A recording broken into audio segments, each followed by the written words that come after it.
Welcome to Barrage. We're at Planet Comicon 2015. I'm here with the 501st in their gloriousness. We're going to get some interviews, some vendors, artists, awesome cosplayers. Stay tuned.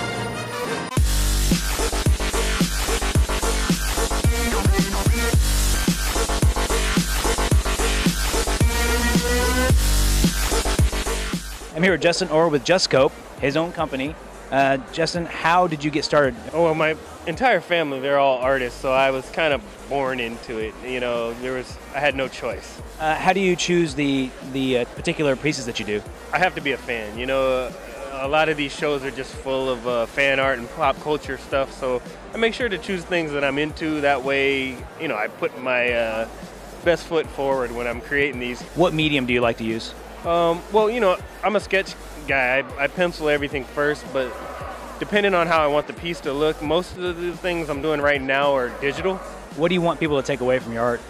Oh, well, you know, just that the love of whatever show or movie, you know, they have is the same thing that they find in my artwork that, you know, initially attracts them to it. Instantly drawn in by your work. Well, thank you, man. I appreciate it. Yeah.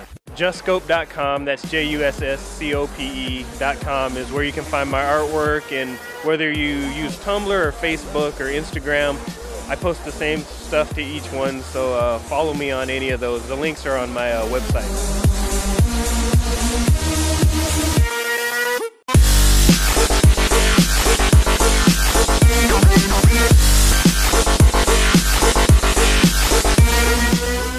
I'm here with Aunt Lucia.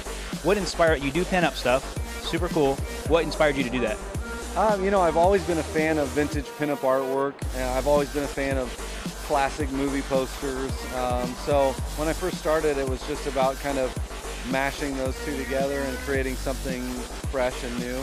Everything that you see here is developed through Adobe Illustrator. So basically I start with a hand-drawn sketch, figure out my composition, then I scan that in. From that point, everything is built in Illustrator, which is a vector-based program. Are you affiliated with DC? Do they contract you? Yes. Actually, I met the group of guys from DC Collectibles at a show. They came walking around Artist Alley, saw some of the work that I was doing, and mentioned wanting to work with me in the future. Finally, they were ready to get started on their Bombshell line. What they were looking for was kind of the nose art of World War II and stuff like that. What do you want fans to take away from what you do as an artist? For me, it's all about just having fun and getting my artwork out there. When I started this, I wanted to create posters and artwork that I want in my house. You can find everything at my store on AuntLucia.com. And thank you so much. Yeah, absolutely.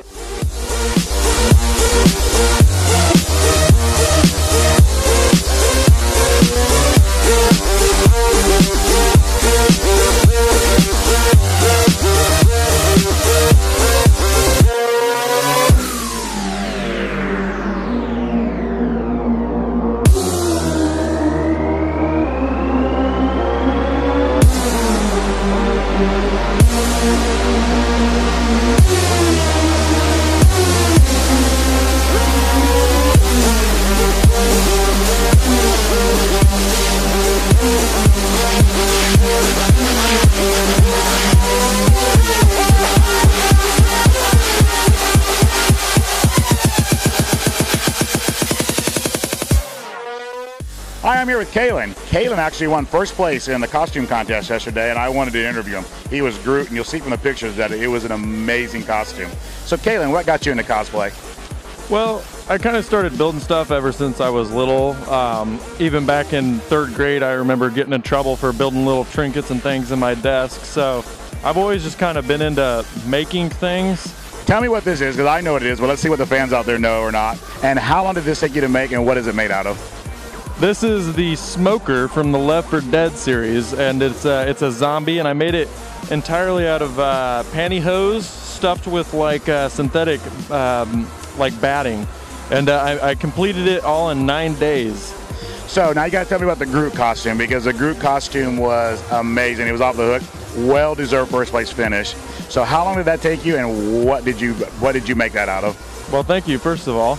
I actually made that in just under a month and a half. I started out with, I made a dummy mannequin of myself, and I wrapped it with like an Under Armour like body like jogging suit.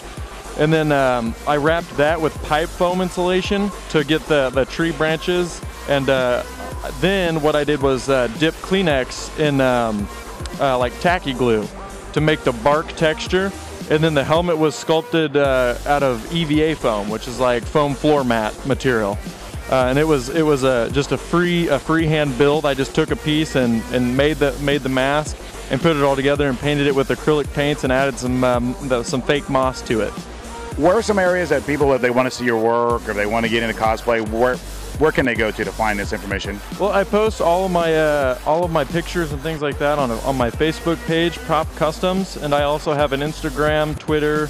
It's also Prop Customs as well, and that's Prop Customs with a Z on the end. And I post all my finished work on there and all my progress. And I love to answer questions. If you have any questions, anything like that, might wonder how I would do something, feel free to ask me. I love talking about what I do, and I love sharing my knowledge that I've acquired over the years I've done this. So feel free to ask. I love helping people.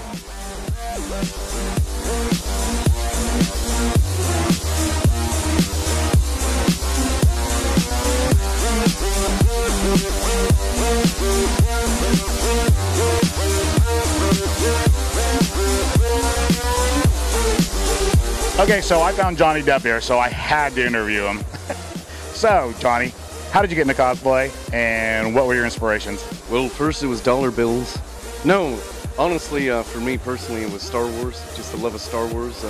Boba Fett, coolest cat ever in the galaxy, man. Crazy, awesome, costume, everything. Star Wars, I would say. So we actually did interview you yesterday as Jack Sparrow. Tell me about that costume, how long it took you to make, and like what did you use? Sure. Yeah, the Jack costume, been working on that for about almost 7 years, just about.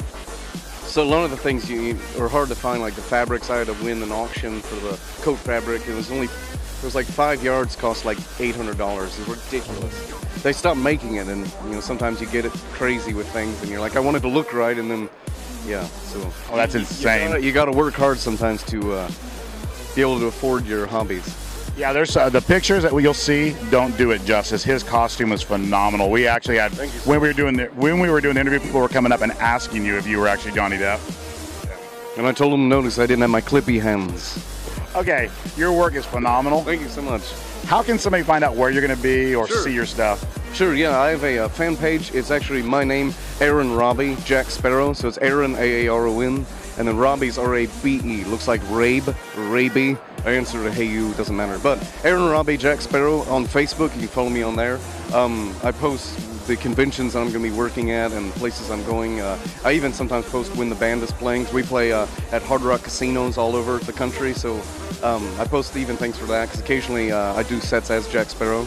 Sometimes we do some jumping Jack Flash and some stuff. Occasionally, it's very strange. But yeah, Aaron Robbie, Jack Sparrow. Check it out if you want.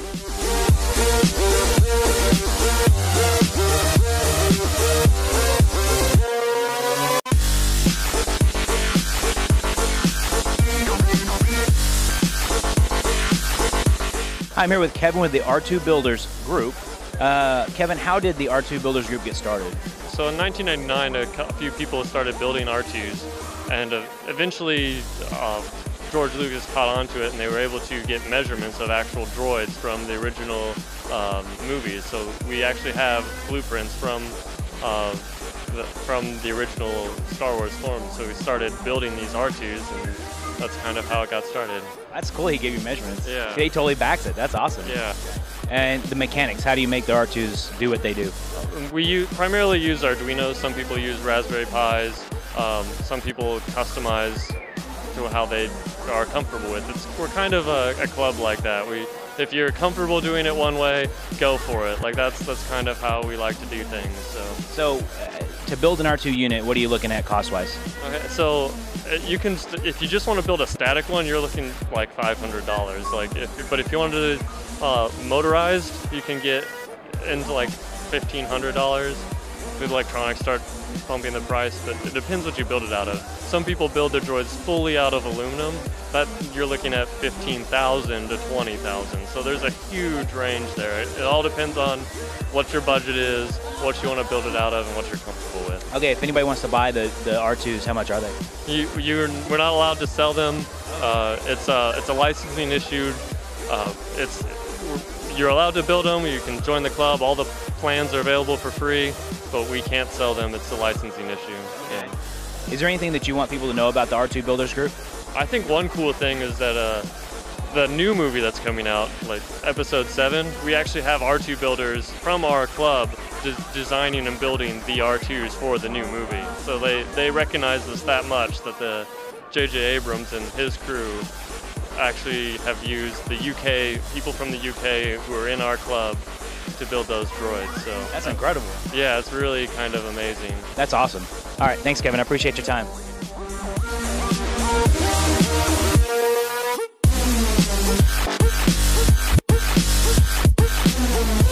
So I ran into Elsa and Jax. I wanted to get interviewed them. So how long have you guys been cosplaying, and what was your inspiration? Pretty much playing dress up is still fun, and it's never going to stop being fun, so I'm just a large-sized child. This particular cosplay is the Elsa and Jack Frost sort of OTP that everybody likes. We like it a lot. It's a couples cosplay. We are actually dating, so that's fun. So did you make these costumes, and if you did, like what did you use, and how long did it take you guys to do it? These costumes are almost 100% custom made from the ground up. So I made the dress all the way, the stabs we made out of like wood dowel and tape and string and all kinds of stuff.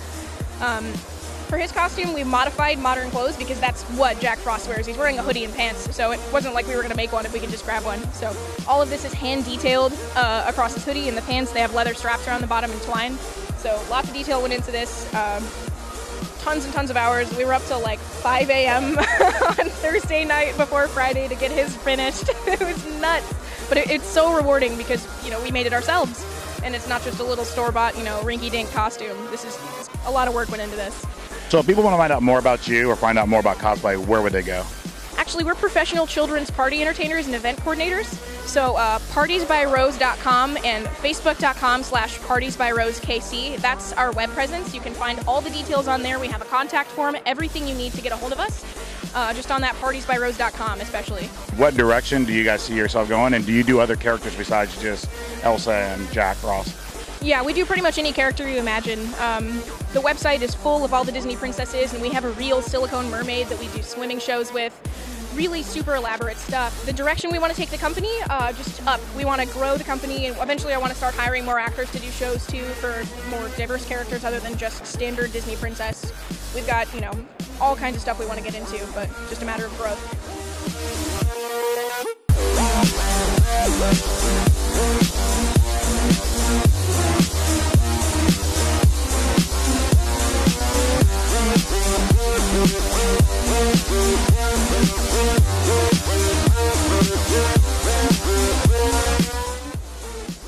We are finally done at Planet Comicon 2015. We are absolutely beat. We got some phenomenal interviews. It was a really great event. Please go check out the artists that we interviewed, the cosplayers, their YouTube channels, their Facebook channels. Please support the arts. These guys are awesome. They put a lot of work into their stuff. Steve, you have anything to add? Like always, like us, share us, and subscribe to us. See you guys. If you're not watching that, Barrage, I'm coming to find you.